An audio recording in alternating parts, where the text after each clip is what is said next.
బైబిల్స్లో India హవా. దేశవ్యాప్తంగా ఇటీవల జరిగిన అసెంబ్లీ ఎన్నికల్లో ఇండియా కూటమి సత్తా చాటింది. 7 రాష్ట్రాల్లో 13 సెగ్మెంట్లకు బైపోల్ నిర్వహించగా 10 స్థానాల్లో ఇండియా కూటమి అభ్యర్థులు విజయం సాధించారు. అది 7 రాష్ట్రాల్లో 13 అసెంబ్లీ స్థానాలకు ఉప ఎన్నికలు నిర్వహించగా 10 చోట్ల విజయం సాధించింది.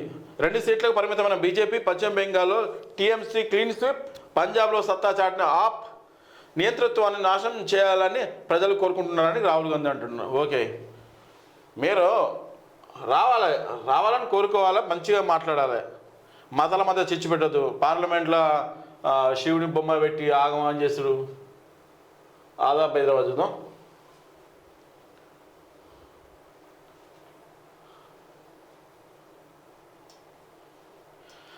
ఆజ్కి బాద్.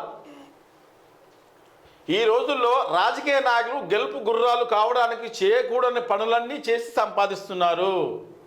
ఎన్నికల నాడు మెతుకులు విదల్చి ఓట్లు కొంటున్నారు. ప్రజలను ప్రలోభపెట్టి ఓటరు తనను తాను నిందించుకునే స్థితి తెచ్చిన నాయకుడి నోటు అన్న పదం రానియకుండా చేయండి.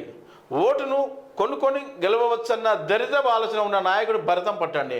మాకు నోటు కాదు, నగరం బాగు చేయండి, మా ఊరు బాగు చేయండి, మా పల్లె బాగు చేయండి అని చెప్పండి. ధరల మోత కాదు, సరసమైన ధరలు ఉండేలా చూడమని నిలదీయండి. రోడ్లు వేయమని అడగండి. విద్య వైద్యం ఉచితంగా అందివ్వాలని డిమాండ్ చేయండి.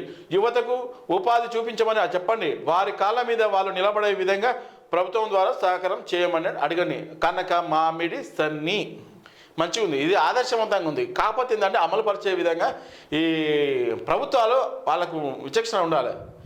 ఎందుకంటే ఇది మహారాష్ట్రుడు. ఎందుకంటే ఓటరు వేయడానికి అతను మానసికంగా పూర్తిగా స్వేచ్ఛ ఇవ్వకుండా చేస్తున్నాడు. ఎందుకంటే లోపరుచుకుంటున్నాం, మానసికంగా లోపరుచుకొని డబ్బులు ఆశపెట్టి, లేదా బలమో లేదా కులమో ఇది ఆశపెట్టి వాళ్ళ ఒక రకమైన మత్తులోకి దించి ఓటు వేపించుకున్నారు. ఇది మంచి పద్ధతి కాదు. రెండవది,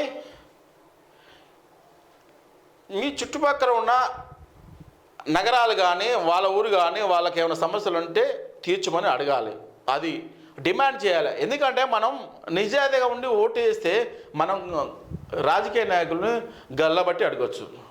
మనం నిజాయితీ తప్పి నీతి తప్పి ఓటేసి డబ్బులు తీసుకొని అమ్ముడు పోయి వాళ్ళు అడిగే హక్కు నైతికత మనకు ఉండదు. అలాగ మీరు అడగలేరు కూడా.